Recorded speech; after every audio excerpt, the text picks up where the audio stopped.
ഒന്ന് തെസ്സലോനിക്കരുടെ ലേഖനം 5-ാം അധ്യായം 17-ാം തിരുവചനം. First Thessalonians chapter 5 verse number 17. വചനം ഇങ്ങനെ പറയുന്നു, നെവർ സ്റ്റോപ്പ് പ്രേയിങ്. ഹല്ലേലൂയ. ഒന്ന് വായിച്ച്. ഇടവിടാതെ പ്രാർത്ഥിപ്പിൻ. ആമേൻ. ഇടവിടാതെ പ്രാർത്ഥിപ്പിൻ. നെവർ സ്റ്റോപ്പ് പ്രേയിങ്, അല്ലെങ്കിൽ പ്രേ വിതൗട്ട് സീസിങ്. നിർത്താതെ, മടുത്തു പോകാതെ, നിർത്താതെ പ്രാർത്ഥിക്കാൻ. എന്നുവെച്ചാൽ എപ്പോഴും പ്രാർത്ഥിച്ചുകൊണ്ടിരിക്കാൻ. എങ്ങനെ പ്രാർത്ഥിക്കാൻ പറ്റുമോ? പ്രാർത്ഥിക്കാൻ പറ്റും. എപ്പോഴും ഇടവിടാതെ, മടുത്തു പോകാതെ, നമ്മളുടെ ശ്വാസം വിടുന്നത് പോലെ പ്രാർത്ഥിക്കാനെന്നാ ദൈവവചനം നമ്മളെ ഓർമ്മിപ്പിക്കുന്നത്. എന്ന് പറഞ്ഞാൽ ഉറക്കത്തിലും നമ്മുടെ ആത്മാവ് പ്രാർത്ഥിക്കണം. ഓ ഹല്ലേലൂയ. ഇങ്ങനത്തെ ഒരു അവസ്ഥയിലേക്ക് എത്താനായിട്ട് എന്ത് ചെയ്യണം അല്ലേ? കർത്താവുമായിട്ട് പറ്റിച്ചേർന്നിരിക്കും തോറും യേശു ജീവിതം അങ്ങനെ ആക്കി തരും. ഹല്ലേലൂയ. സ്തോത്രം. വെറുതെ അല്ല ബൈബിളിനകത്ത് ഇത് എഴുതി വെച്ചിരിക്കുന്നത്. അപ്പോസ്തലൻ ഇത് അനുഭവിച്ചു. ഇന്ന് നമ്മളെയൊക്കെ വിളിച്ചിരിക്കുന്ന ഈ ഒരു ഉയർന്ന നിലവാരത്തിലെ ജീവിതം ജീവിക്കാൻ വേണ്ടി തന്നെയാണ് വിളിച്ചിരിക്കുന്നത്. അതാണ് പൗലോസ് പറയുന്നത്, നിങ്ങൾ എപ്പോഴും ആത്മാവിലായിരിക്കാൻ അല്ലേ? ഹല്ലേലൂയ. ഇന്ന് അങ്ങനെയൊക്കെ ആഗ്രഹമുള്ളവരൊക്കെ ദൈവസന്നിധിയിൽ കർത്താവിനോട് പറയണം, കർത്താവേ ഇടവിടാതെ പ്രാർത്ഥിക്കാനായിട്ടുള്ള കൃപ തരണമേ. എനിക്കും അങ്ങനെ പ്രാർത്ഥിക്കണം. എനിക്കും മടുത്തു പോകാതെ. നമ്മൾ ശ്വാസം വിടുന്നില്ലേ? നമ്മൾ ശ്വാസം വിടുന്നതിനെക്കുറിച്ച് നമ്മൾ അറിയുന്നു പോലുമില്ല.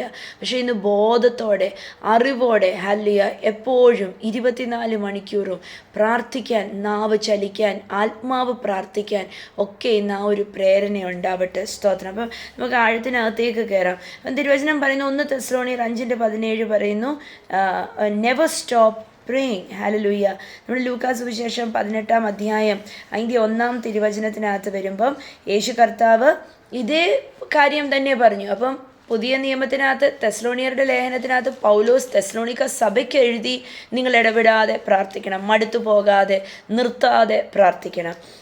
18-ാം അധ്യായം ലൂക്കാ സുവിശേഷത്തിനകത്ത് യേശു കർത്താവ് യേശുവിൻ്റെ ശിഷ്യന്മാരോട് ഒരു കഥ പറഞ്ഞു കൊടുത്തു. എന്തിനാ പറഞ്ഞു കൊടുത്തത്?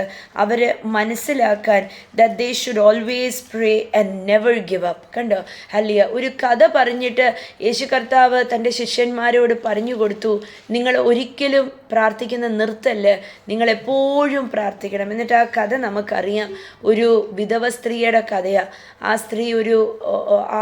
സ്ത്രീ ജീവിക്കുന്ന ഒരു പട്ടണത്തിൽ ഒരു ജഡ്ജ് ഉണ്ടായിരുന്നു, ഒരു ന്യായാധിപനുണ്ടായിരുന്നു. ഈ ജഡ്ജിൻ്റെ അടുത്ത് അവരെപ്പോഴും ചെന്ന് അപേക്ഷിക്കും. എന്നിട്ട് അതിൽ തള്ളിക്കളയും.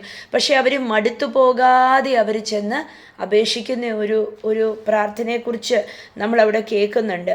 എന്നിട്ട് യേശു കർത്താവ് പറയുക, ഞാൻ അതുകൊണ്ട് നിങ്ങളോട് പറയുക, ദൈവസന്നിധിയിൽ നിങ്ങളെപ്പോഴും നിങ്ങൾ പ്രാർത്ഥിക്കണം. നിങ്ങൾ മടുത്തു പോകാതെ, വിട്ടുകൊടുക്കാതെ. ഒരു വിഷയം നടന്നില്ല എന്ന് പറഞ്ഞ് ഇനി അത് നടക്കത്തൊന്നുമില്ല എന്ന് പറഞ്ഞ് അടച്ചു പൂട്ടി മാറ്റി വെക്കുകയല്ല ചെയ്യുന്നത്.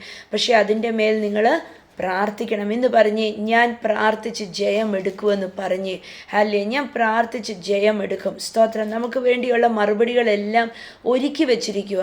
പക്ഷെ നമ്മളത് പ്രാർത്ഥിച്ച് ഈ ദിവസങ്ങളിൽ നമ്മളത് കാണും എന്ന് പറഞ്ഞ്, ഞാൻ പ്രാർത്ഥിച്ച് എൻ്റെ ജീവിതത്തിനകത്തെ നന്മകൾ ഞാൻ കാണും. ഹല്ലേലൂയ. നമ്മൾ നന്മകൾ കാണും. റോമാക്കാരുടെ ലേഖനം 12-ാം അധ്യായം അതിൻ്റെ 12-ാം തിരുവചനം, റോമൻസ് ചാപ്റ്റർ 12 വേഴ്സ് നമ്പർ 12. വചനം ഇങ്ങനെ പറയുന്നു, B patient in trouble and keep on praying. എന്ന് വായിച്ച്. പ്രത്യാശയിൽ സന്തോഷിപ്പീൻ, കഷ്ടതയിൽ സഹിഷ്ണുത കാണിപ്പീൻ. റോമൻസ് 12:12. അപ്പം B patient in trouble and keep on praying. എത്ര വിഷയങ്ങൾ വന്നാലും അവിടെ നിങ്ങൾ സമാധാനത്തോടെ മിണ്ടാതിരുന്ന്, കർത്താവിൻ്റെ വചനം പറയുന്നു, നിങ്ങൾ ഇടവിടാതെ പ്രാർത്ഥിപ്പൻ. Keep on praying. നിങ്ങൾ പ്രാർത്ഥനയ്ക്ക് മുൻതൂക്കം കൊടുക്കുവൻ. കൊളോസ്യരുടെ ലേഖനം 4-ാം അധ്യായം അതിൻ്റെ 2-ാം തിരുവചനം വരുമ്പം വചനം ഇങ്ങനെ പറയുന്നു, devote yourselves to prayer with an alert mind and a thankful heart. എന്ന് വായിച്ച്. പ്രാർത്ഥനയിൽ ഉറ്റിരിപ്പീൻ, സ്തോത്രത്തോടെ അതിൽ ജാഗരിപ്പീൻ. ആമേൻ. സ്തോത്രം. അപ്പം നമ്മളോട് പറയാണ്, ഇത്രയും വചനങ്ങൾ, നമ്മൾ 2-3 വചനങ്ങൾ കേട്ടു. യേശു കർത്താവ് പറയുന്നു, അപ്പോസ്തലൻ പറയുന്നു, നിങ്ങൾ ഇടവിടാതെ പ്രാർത്ഥിക്കുക, നിങ്ങൾ മടുത്തു പോകാതെ പ്രാർത്ഥിക്കുക. കൊളോസ്യർ 4:2 വരുമ്പോൾ നമ്മളോട് എങ്ങനെയാണ് പറയുന്നത്? പ്രാർത്ഥിക്കാൻ എങ്ങനെയാണ് പറയുന്നത്? നിങ്ങൾ പ്രാർത്ഥനയിൽ ഉറ്റിയിരിപ്പൻ. Devote your selves to prayer. എങ്ങനെയാ? ജാഗ്രതയുള്ള മനസ്സോടെ, സ്തോത്രമുള്ള മനസ്സോടെ നിങ്ങൾ പ്രാർത്ഥനയിൽ ഉറ്റിയിരിപ്പൻ. Hallelujah. Be alert and devote your self to prayer. അപ്പം ഡിവോട്ട് ചെയ്ത് ഇച്ചിരി സമയം മാറ്റി വെച്ച് ഡിവോട്ടഡ് പ്രെയർ അല്ലേ? നമ്മൾ പറയും ഡിവോഷണൽ മ്യൂസിക് എന്നൊക്കെ പറയും. അപ്പം പ്രാർത്ഥനയ്ക്കകത്തും ഡിവോഷനോടെയുള്ള പ്രാർത്ഥന എന്ന് പറഞ്ഞാൽ വേറെ ഒന്നിനും സമയം കൊടുക്കാതെ അവിടെ ഫോൺ എവിടെയെങ്കിലും ഒക്കെ കൊണ്ടുവച്ചിട്ട് റൂമിനകത്ത് കയറി പ്രാർത്ഥിക്കാനിരിക്കുന്ന ഡിവോട്ടഡ് പ്രെയർ. മക്കളോടൊക്കെ പറയാം, ഞാൻ ഇത്രയും നേരം പ്രാർത്ഥിക്കാനിരിക്കാൻ പോവാ, എന്നെ വന്ന് ബുദ്ധിമുട്ടിക്കല്ല, എന്നെ വന്ന് വിളിക്കല്ലേ. Devoted prayer. അടുക്കളയിൽ അടുപ്പത്ത് എന്തെങ്കിലും വെച്ചിട്ട് ഞാൻ പോയി 2 മിനിറ്റ് ഒന്ന് പ്രാർത്ഥിക്കട്ടെ, അത് ഡിവോട്ടഡ് പ്രെയർ അല്ല. സ്തോത്രം. അടുപ്പത്ത് ആ ചോറ് വേകുന്ന സമയത്ത് ഞാനൊന്ന് പോയി പ്രാർത്ഥിക്കട്ടെ. ഹല്ലേലൂയ. ഡിവോട്ടഡ് പ്രെയർ എന്ന് പറയുമ്പം ഞാൻ ആ പ്രാർത്ഥിക്കാൻ കയറിയിരിക്കുമ്പം എനിക്ക് വേറെ ഒന്നിനെക്കുറിച്ചും ചിന്തയില്ല, ഞാൻ ഒന്നിനെക്കുറിച്ചും പിന്നെ ശ്രദ്ധയില്ല. ഞാൻ ആ പ്രാർത്ഥനയ്ക്കകത്ത് അലിഞ്ഞു ചേർന്നിരിക്കുക. എങ്ങനെയാണ് അലിഞ്ഞു ചേർന്നിരിക്കണ്ടേ? വചനം പറയുന്നു, with an alert mind and a thankful heart. Hallelujah. ശ്രദ്ധയുള്ള, അലേർട്ട് എന്ന് പറയുമ്പോൾ ജാഗരൂകരായി ഇരുന്ന് പ്രാർത്ഥിക്കുന്നത് എന്ന് കഴിഞ്ഞാൽ പരിശുദ്ധാത്മാവ് എന്തേലും ഏൽപ്പിച്ചാൽ അവിടെ അന്നേരം അത് തിരിച്ചറിഞ്ഞിട്ട് അതൊന്ന് നോട്ട് ചെയ്ത് വെക്കുക, അല്ലെങ്കിൽ അതിന് യെസ് പറയുക, അല്ലെങ്കിൽ അതിന് റെസ്പോണ്ട് ചെയ്യുക. കണ്ടോ? Alert mind. ഹല്ലേലൂയ. ഭയങ്കര ശ്രദ്ധയുള്ള ഹൃദയത്തോടെയും ഭയങ്കര സ്തോത്രമുള്ള ഹൃദയം. ഹല്ലേലൂയ. നമ്മുടെ ദൈവസന്നിധിയിൽ നിന്ന് എന്തെങ്കിലുമൊക്കെ പ്രാപിക്കണമെങ്കിൽ നന്ദിയുള്ള ഹൃദയത്തോടെയും ജാഗ്രതയുള്ള ഹൃദയത്തോടെയും സ്തോത്രത്തോടെ ഇരുന്നാൽ മാത്രമേ നമുക്ക് ലഭിക്കാൻ സാധിക്കത്തുള്ളൂ. ദാനിയേലിൻ്റെ പ്രവചന പുസ്തകം 10-ാം അധ്യായത്തിനകത്തേക്ക് വരുമ്പോൾ നമ്മൾ കാണുന്നു എങ്ങനെയാ ദാനിയേൽ പ്രാർത്ഥിക്കുന്നത് എന്ന്. സ്തോത്രം. ദാനിയേൽ 10-ാം അധ്യായത്തിനകത്ത് അതിൻ്റെ 12-13 വാക്യങ്ങൾക്കകത്ത് ഇങ്ങനെ പറയുന്നു. ദൂതൻ വന്നിട്ട് ദാനിയേലിനോട് പറയുക, then he said, Daniel chapter 10 verse number 12 and 13. അപ്പം ഡാനിയലിനോട് വന്നിട്ട് ദൂതൻ പറയുക, don't be afraid, Daniel. Since the first day you began to pray for understanding and to humble yourself before your God, your request has been heard in heaven. I have come in answer to your prayer. എന്ന് വായിച്ച് 12 എന്ന് വായിച്ച്. അവൻ എന്നോട് പറഞ്ഞത്, ദാനിയേലേ ഭയപ്പെടേണ്ട, നീ തിരിച്ചറിയേണ്ടതിനും നിന്റെ ദൈവത്തിന്റെ മുമ്പാകെ നിന്നെ തന്നെ താഴ്ത്തേണ്ടതിനും മനസ്സ് വെച്ച ആദ്യ ദിവസം മുതൽ, നീ മനസ്സ് വെച്ച ആദ്യ ദിവസം മുതൽ നീ ദൈവസന്നിധിയിൽ താണു കൊടുക്കാനും, നീ ദൈവസന്നിധിയിൽ എനിക്ക് ഇച്ചിരിയും കൂടെ അറിവ് വേണം കർത്താവെ, എന്നെ ഒന്ന് മനസ്സിലാക്കി തരണം എന്ന് പറഞ്ഞ് വിട്ടുകൊടുത്ത് നീ ഇരുന്ന ആദ്യ ദിവസം തൊട്ട് നിന്റെ വാക്ക് കേട്ടിരിക്കുന്നു, നിന്റെ വാക്ക് സ്വർഗം കേട്ടിരിക്കുന്നു, എന്നിട്ട് നിന്റെ വാക്ക് ഹേതുവായി തന്നെ ഞാൻ വന്നിരിക്കുന്നു. ആമേൻ. നിന്റെ വാക്കിന്റെ പുറത്താണ് ഞാൻ വന്നിരിക്കുന്നത്. I have come as an answer to your prayer. അപ്പം ദാനിയേൽ എവിടെ പ്രാർത്ഥിക്കാൻ തുടങ്ങിയെന്ന് നമുക്ക് നോക്കാം. എന്ന് വെച്ചാൽ ദാനിയേലിനോട് ദൂതൻ പറയുക, നീ പ്രാർത്ഥിക്കാൻ തുടങ്ങിയ ആദ്യ ദിവസം തൊട്ട് സ്വർഗം നിന്നെ കേട്ടു, നിന്റെ മേൽ ശ്രദ്ധ വെച്ചു. ദാനിയേലിൻ്റെ പ്രവചന പുസ്തകം 10-ാം അധ്യായത്തിനകത്ത് നമ്മൾ ഈ നോക്കുന്ന അധ്യായം തന്നെ അതിൻ്റെ 2-3 വാക്യം ഒന്ന് വായിക്കാം. When this vision came to me, I, Daniel, had been in mourning for 3 whole weeks. All that time I had eaten no rich food, no meat or wine crossed my lips, and I used no fragrant lotions until those 3 weeks had passed. എന്ന് വായിച്ചേ. ആ കാലത്ത് ദാനിയേലെന്ന് ഞാൻ 3 ആഴ്ച മുഴുവനും ദുഃഖിച്ചുകൊണ്ടിരുന്നു. 3 ആഴ്ച മുഴുവനും കഴിയുവോളം ഞാൻ സ്വാദുഭോജനം ഭക്ഷിക്കുകയോ മാംസവും വീഞ്ഞും ആസ്വദിക്കുകയോ ചെയ്തിട്ടില്ല, എണ്ണ തേച്ചിട്ടുമില്ല. ആമേൻ. സ്തോത്രം. അപ്പം ദാനിയേൽ ദുഃഖത്തിലായിരുന്നു. ദാനിയേൽ അങ്ങനെയായിരുന്നു പ്രാർത്ഥിച്ചത്. ദാനിയേൽ ഭയങ്കര ദുഃഖത്തോടെ, എന്ന് വെച്ചാൽ ദാനിയേലിൻ്റെ ജനത്തിൻ്റെ മേലെ ഒരുപാട് കഷ്ടതകൾ വന്നു, അങ്ങനെയൊക്കെയുള്ള ദുഃഖത്തിലായിരുന്നു. പക്ഷേ നമ്മൾ ശ്രദ്ധിക്കാൻ പോകുന്ന 1-2 കാര്യങ്ങളാണ്. 3 ആഴ്ച എന്ന് പറഞ്ഞാൽ 21 ദിവസം ഒരു ഉപവാസത്തിലായിരുന്നു ഡാനിയേൽ. എങ്ങനത്തെ ഉപവാസമായിരുന്നു? 3-ാം തിരുവചനം. ഡാനിയേൽ ഭക്ഷണം എല്ലാം വേണ്ടാന്ന് വെച്ചില്ല, ആഹാരം എല്ലാം വേണ്ടാന്ന് വെച്ചില്ല. ഡാനിയേൽ മാംസാഹാരങ്ങൾ, വീഞ്ഞ്, അങ്ങനെ കൊഴുത്ത ആഹാരങ്ങൾ, ഇറച്ചി, മീന്, അങ്ങനത്തെയൊക്കെ ആഹാരങ്ങളെല്ലാം, ലാവിഷായിട്ടുള്ള ആഹാരങ്ങളെല്ലാം മാറ്റി വെച്ചിട്ട്, ഹല്ലേലൂയ, എങ്ങനെ ചെയ്തു? പ്രാർത്ഥനയിൽ ഉറ്റിയിരുന്ന് 3 ആഴ്ചക്കാലം ഉപവസിച്ച് പ്രാർത്ഥിച്ചു. ഹല്ലേലൂയ. ദൈവസന്നിധിയിൽ പറ്റിച്ചേർന്ന് ഇരുന്ന് ഉപവാസം നോക്കുമായിരുന്നു. എന്ന് പറഞ്ഞാൽ വലിയ മാംസ ആഹാരങ്ങളിൽ നിന്നും വലിയ കൊഴുത്ത ആഹാരങ്ങളിൽ നിന്നും മാറി നിന്ന് മറ്റ് സാധാരണ ആഹാരങ്ങൾ കഴിച്ച് തൻ്റെ വിശപ്പിനെയൊക്കെ മാനേജ് ചെയ്ത് മുഴുപട്ടിണിയല്ല, പക്ഷെ ഉപവാസത്തോടെയും പ്രാർത്ഥനയോടെയും കർത്താവിൻ്റെ സന്നിധിയിൽ പറ്റിച്ചേർന്ന് 21 ദിവസം ഇരുന്നു. ഹല്ലേലൂയ. ഇങ്ങനെ ഇരിക്കാൻ തുടങ്ങിയ അന്നു തൊട്ട് സ്വർഗം ദാനിയേലിൻ്റെ പ്രാർത്ഥന കേട്ടുകൊണ്ടിരിക്കുമായിരുന്നു. സ്വർഗം ദാനിയേലിൻ്റെ മേൽ ദൃഷ്ടി വെച്ചിരിക്കുമായിരുന്നു. എന്നിട്ട് ദാനിയേൽ 10:13 വരുമ്പോൾ, ഹല്ലേലൂയ, 12:13 വരുമ്പോൾ നമ്മൾ വായിക്കുന്നത്, ഇനി 13 ഒന്ന് വായിക്കാം. ബട്ട് ഫോർ 21 days എന്ന് വായിച്ചേ. രാജ്യത്തിന്റെ പ്രഭു 21 ദിവസം എന്നോട് എതിർത്ത് നിന്നു, എങ്കിലും പ്രധാന പ്രഭുക്കന്മാരിൽ ഒരുവനായ മിഖായേൽ എന്നെ സഹായിക്കാൻ വന്നു. Amen. But for 21 days the spirit prince of the kingdom of Persia blocked my way. Then Michael, one of the archangels, came to help me, and I left him there with the spirit prince of the kingdom of Persia. കണ്ടോ? അപ്പോൾ Daniel 21 ദിവസം ഉപവാസം ഇരിക്കുമ്പോൾ ആത്മലോകത്ത് ഒരു യുദ്ധം നടക്കുക. Hallelujah. നമ്മൾ പ്രാർത്ഥിക്കാനും ഉപവസിക്കാനും ഇരിക്കുന്നത് സ്വർഗത്തിന് സ്വർഗീയ ആത്മീയ തലങ്ങളിൽ നമ്മൾ കാണുന്നുണ്ട്. നമ്മുടെ വാഴ്ചകൾ നമുക്കൊന്ന് ആ വാക്യത്തിനകത്തേക്ക് വരാം. എഫെസ്യരുടെ ലേഖനം 6-ാം അധ്യായത്തിനകത്തേക്കൊന്ന് വരാം. Hallelujah. Glory to Jesus. Hallelujah. എഫെസ്യരുടെ ലേഖനം 6-ാം അധ്യായം, സ്തോത്രം, അതിൻ്റെ വാക്യം ഒന്നെടുക്കാം. 10 തൊട്ട് 12 വരെയുള്ള വാക്യങ്ങൾ. ഒടുവിൽ കർത്താവിലും അവന്റെ അമിത ബലത്തിലും ശക്തിപ്പെടുവിൻ. Be strong in the Lord and in his mighty power. പിശാചിന്റെ തന്ത്രങ്ങളോട് എതിർത്ത് നിൽക്കുവാൻ കഴിയേണ്ടതിന് ദൈവത്തിന്റെ സർവായുധ വർഗം ധരിച്ചുകൊള്ളുവിൻ. Put on all of God's armor. എന്തിനാ? To fight against the strategies of the devil. അപ്പം പിശാചിന്റെ കയ്യിൽ ചില തന്ത്രങ്ങളുണ്ട്.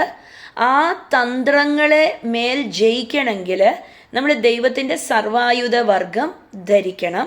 എന്നിട്ട് 12 പറയുന്നു, for we are not fighting against. പോരാട്ടമുള്ളത് ജഡരക്തങ്ങളോടല്ല, വാഴ്ചകളോടും അധികാരങ്ങളോടും. ഇന്ന് പറഞ്ഞ് വാഴ്ചകള്, അധികാരങ്ങള്, ഈ അന്ധകാരത്തിന്റെ ലോകാധിപതികളോടും ആകാശമണ്ഡലങ്ങളിലെ ദുഷ്ടാത്മാ. അപ്പൊ ലോകാധിപതികളോടും ആകാശമണ്ഡലത്തിലെ ദുഷ്ട സൈന്യങ്ങളോടും. ഹല്ലേലൂയ. ഈ വക ജാതികളോടാണ് നമ്മളുടെ പോരാട്ടം. ഈ പോരാട്ടം ആത്മാവിന് മാത്രമേ ആത്മാവിനെ യുദ്ധം ചെയ്യാൻ പറ്റൂ. ജഡം കൊണ്ട് ആത്മാവിനെ യുദ്ധം ചെയ്യാൻ പറ്റത്തില്ല. സ്തോത്രം. ആത്മലോകത്ത് നടക്കുന്ന യുദ്ധം ജയിക്കണമെങ്കിൽ നമ്മളുടെ അകത്തിരിക്കുന്ന ആത്മീയ ശക്തിക്ക് വർധനവുണ്ടാവണം. നമ്മുടെ അകത്തിരിക്കുന്ന പരിശുദ്ധാത്മാവ് കല്ലറയെ തോപ്പിച്ച് മരണത്തിനെ തോപ്പിച്ചവനാ. പക്ഷേ ഈ ആത്മീയ ശക്തി നമ്മളുടെ അകത്തുനിന്ന് പുറപ്പെട്ട് ഒരു യുദ്ധത്തിൻ്റെ മേൽ ജയമെടുക്കണമെങ്കിൽ, ഹല്ലേലൂയ, നമ്മൾ ആഹാരം കഴിച്ചതും കൊണ്ട്, ആഹാരം കഴിച്ച് നമ്മൾ പൊണ്ണത്തടി വെച്ചതും കൊണ്ട് യുദ്ധം ജയിക്കത്തില്ല. പക്ഷെ നമ്മുടെ ആത്മാവ് യുദ്ധം ചെയ്യാൻ വേണ്ടി ആത്മാവ് നല്ല പ്രാപ്തരാകണം. നമ്മൾ കഴിച്ച ഭക്ഷണം കൊണ്ടല്ല അതാകുന്നേ. പക്ഷെ എത്രയധികം കർത്താവിൻ്റെ സന്നിധിയിൽ നമ്മൾ കയറിയിരിക്കുന്നോ അത്രയധികം നമ്മുടെ ആത്മാവ് മൂർച്ചയേറിയതായി തീരും. ആത്മീയ ലോകത്തിൽ നിന്ന് ദൈവാത്മാവ് നമ്മളോട് സംസാരിക്കുന്നത് നമുക്ക് കേൾക്കാൻ പറ്റും, ഇടപെടുന്നത് തിരിച്ചറിയാൻ പറ്റും. ഹല്ലേലൂയ. നമ്മൾ ദർശനങ്ങളും വെളിപാടുകളും കൊണ്ട് നിറയപ്പെടും. ആത്മീയ യുദ്ധം ജയിക്കാനായിട്ടുള്ള കൃപ നമുക്ക് ലഭിക്കും. 21 ദിവസത്തെ ഉപവാസം കഴിഞ്ഞപ്പോൾ, ഉപവാസ പ്രാർത്ഥന കഴിഞ്ഞപ്പോൾ ശ്രദ്ധിക്കണം, ദാനിയേൽ മുഴുപട്ടിണി കിടന്നില്ല. ദാനിയേൽ, ഹല്ലേലൂയ, ചില ആഹാരങ്ങൾ വെടിഞ്ഞ് വയറിനല്ല സമയം കൊടുത്തത്, പ്രാർത്ഥിക്കാൻ സമയം കൊടുത്തു. നമ്മൾ ഉപവാസ പ്രാർത്ഥന എന്നൊക്കെ പറയുമ്പോൾ കൂടുതൽ സമയം കർത്താവിന് കൊടുക്കാൻ വേണ്ടിയാണ് നമ്മൾ ശ്രമിക്കേണ്ടത്. ഹല്ലേലൂയ. ഇന്ന് എവിടെയെങ്കിലും ആരുടെങ്കിലും തലയ്ക്കകത്ത് കയറിയിരിപ്പുണ്ടോ ഉപവാസ പ്രാർത്ഥന എന്ന് പറഞ്ഞാൽ, ഞാൻ ഭക്ഷണം വെടിഞ്ഞു, ഞാൻ ഭക്ഷണം വെടിഞ്ഞത് കാരണം എൻ്റെ പ്രാർത്ഥനയായി, ഞാൻ 1 മണിക്കൂറോ അരമണിക്കൂറോ ഒന്ന് ബൈബിൾ വായിച്ചാൽ മതി, അതായി എന്ന് പറഞ്ഞാൽ ആ അറിവില്ലായ്മ ഇന്നൊന്ന് മാറിപ്പോട്ടെ, അജ്ഞതയൊന്ന് മാറിപ്പോകട്ടെ. നമ്മൾ ആഹാരം കഴിച്ചതിനകത്തല്ല, പക്ഷെ കർത്താവുമായിട്ട് ഇരുന്നതിനകത്ത് പ്രതിഫലം. ഹല്ലേലൂയ. കർത്താവുമായിട്ട് ഇരിക്കാൻ നമ്മൾ പഠിക്കണം, പരിശീലിപ്പിക്കണം, ആ ഒരു ശീലം ഉണ്ടാകണം. ഇന്നലെ രാത്രിയിൽ ഉപവാസ പ്രാർത്ഥനയ്ക്ക് ഞങ്ങളൊക്കെ ഇരുന്നിട്ട് സമയം പോയത് അറിഞ്ഞില്ല. വേറൊരു ആത്മീയ അനുഭവത്തിനകത്തേക്ക് കടന്നു കയറി വന്നു കൂടിയ സകലരും ഹല്ലേലൂയ ഒരു ഭയങ്കര ആത്മീയ സാന്നിധ്യമായിരുന്നു. സ്തോത്രം. ഇതാണ് നമ്മൾ പ്രാർത്ഥിക്കാൻ കർത്താവിൻ്റെ സന്നിധിയിലിരിക്കുമ്പോൾ നമ്മൾ സമയം മറന്നുപോകും, നമ്മൾ സാഹചര്യം മറന്നുപോകും, നമ്മുടെ ചുറ്റിനുമുള്ളതെല്ലാം മറന്നുപോയി ദൈവാത്മാവിനകത്ത് ആയിത്തീരും. ദാനിയേലും അങ്ങനെ ഒരു അവസ്ഥയ്ക്കകത്ത് കയറി ചെന്നു.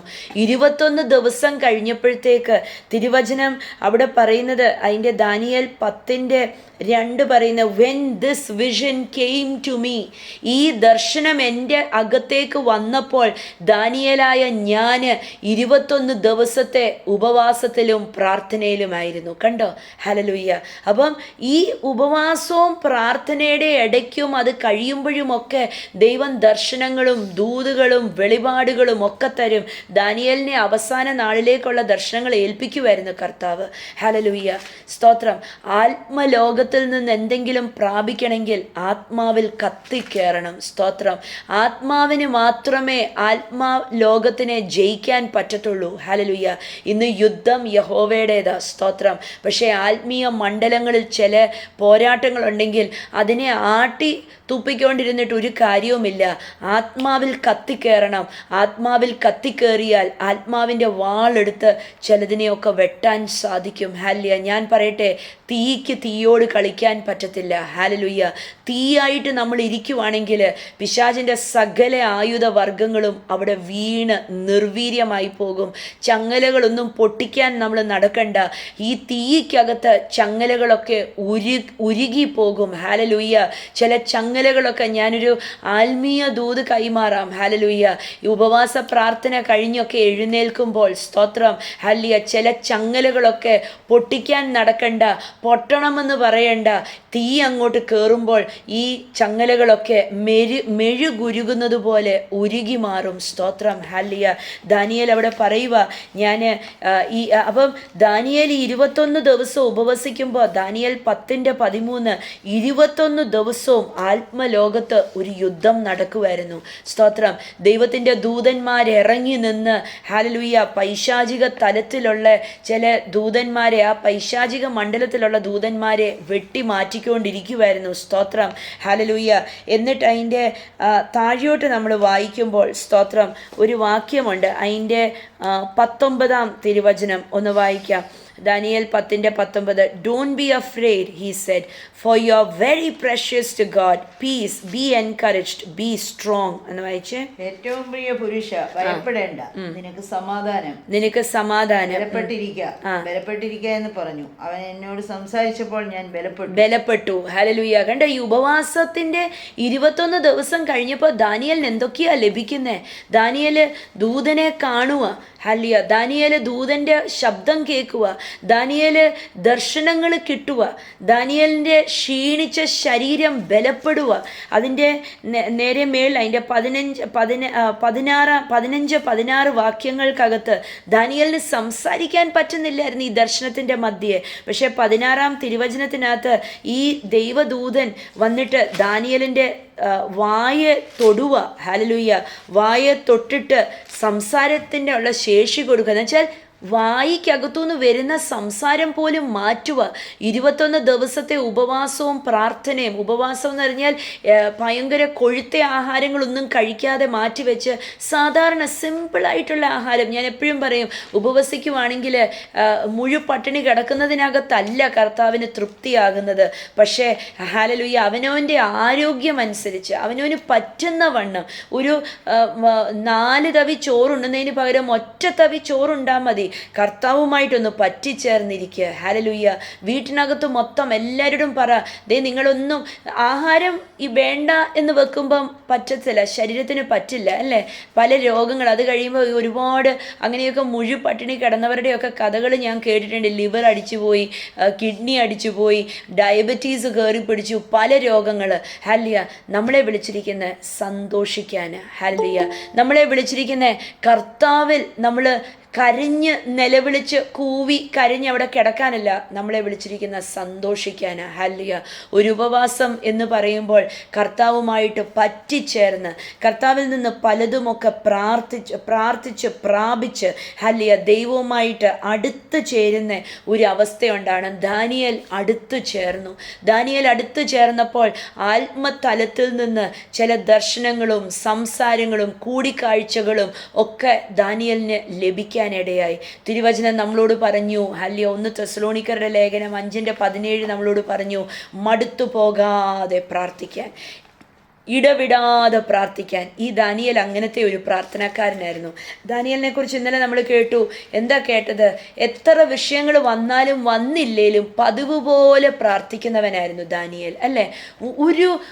ഒരു മാറ്റവുമില്ലായിരുന്നു പ്രാർത്ഥനയ്ക്ക്. പക്ഷേ ഹല്ലേലൂയ, 21 ദിവസം ഉപവാസം ഇരുന്നപ്പോഴോ ആ പ്രാർത്ഥനയുടെ കൂടെ അല്പം കൂടെ ഒന്ന് പ്രാർത്ഥന ഒന്ന് കൂട്ടി. ഹല്ലേലൂയ. ഇന്നൊന്ന് പറഞ്ഞേ, ഞാൻ തീയുടെ ആ ശക്തി ഒന്ന് കൂട്ടാൻ പോവാന്ന് പറഞ്ഞ്. ഹല്ലേലൂയ. അടുപ്പത്തൊക്കെ ചിലതൊക്കെ വെന്ത് വരണമെങ്കിൽ ചിലപ്പം അടുപ്പിൻ്റെ തീ ഒന്ന് കൂട്ടി വെക്കും, അല്ലേ? ആ ഗ്യാസിൻ്റെ ആ നോബ് ഒന്നും കൂടെ ഒന്ന് തിരിച്ച് ഫുള്ളിൽ വെക്കും. വിറകടുപ്പിനകത്തൊക്കെ ആണെങ്കിൽ ഇച്ചിരിയും കൂടെ വിറകൊക്കെ കയറ്റി വെക്കും. എങ്ങനെ ഞാൻ കണ്ടിട്ടുണ്ട് എൻ്റെ അമ്മൂമ്മയൊക്കെ ചെയ്യുന്നത്. കുറച്ചധികം സമയം നിന്ന് കത്തുന്ന വിറകിനെയൊക്കെ കയറ്റി വെക്കുന്നത് കണ്ടിട്ടുണ്ട്. ഹല്ലേലൂയ. എന്ന് പറഞ്ഞാൽ അതൊന്നും പെട്ടെന്ന് ചാമ്പലായി പോകത്തില്ല. അതൊക്കെ നല്ല തടിക്കഷ്ണങ്ങളാണ്. അതൊക്കെ ഇങ്ങനെ കയറ്റി വെച്ചാൽ ആ അരി ചിലപ്പം വേഗാത്ത അരിയൊക്കെ ആയിരിക്കും അടുപ്പത്തിടുന്നത്. പക്ഷെ അതൊക്കെ അത്രയും നേരം നിന്ന് ആ ഒരു വിറക് നല്ലതായിട്ട് നിന്ന് അങ്ങോട്ട് കത്തും.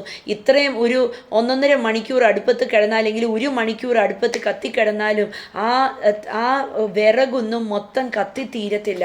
അതവിടെ നിന്ന് കത്തും. ഇന്നൊന്ന് പറഞ്ഞ്, ഞാൻ എൻ്റെ പ്രാർത്ഥനയുടെ ആഴമൊന്ന് കൂട്ടാൻ പോകുക. സ്തോത്രം.